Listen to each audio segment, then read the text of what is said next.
Assalamualaikum guys, welcome to some vlog. Hope everyone balason. আজকে আমি গেছিলাম গিয়া পার্কো with my sisters, niece, nephew. তো পার্কে গিয়ে আমরা কিছু ঘুরাইলাম, দেন আমরা খানিত লাগিলাম। ঘর থেকেও কিছু খানি আমরা বানিয়ে নিছিলাম গিয়ে, আর সপ্তাহেও জুসও তা লইছিলাম আর কি। তো খাওয়া দাওয়া শেষ করিয়া তোরা পিকচার তুলিলাম। It was a amazing park. Sometime পার্কও যাইতে ভালো লাগে because natural fresh air পাওয়া যায়। তো পার্কে গেলে অনেকটাও দেখা যায়, ও দেখা কিউট একটা স্কোরেল। তো ঘুরলাম, দেন আমি তোরা ভিডিও ক্লিপ লই রাইলাম। আজকের ওয়েদারটাও খুব নাইস আসলো। তো আমার নিজ সকলরেও তোরা টাইম দিলাম, তার লগে প্লে করলাম, খুবই এনজয় করলাম একলগে।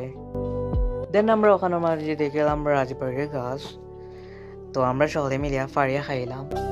তো পার্কের মাঝে ডিফারেন্ট টাইপস অফ ফুড গাছ আছে, তো এটা চাইলে সকলেও ফাড়িয়া খাইতে পারবা, কোনো প্রবলেম নাই। তো গাইজ আজকাল লাগে অতটুকু, বাই বাই।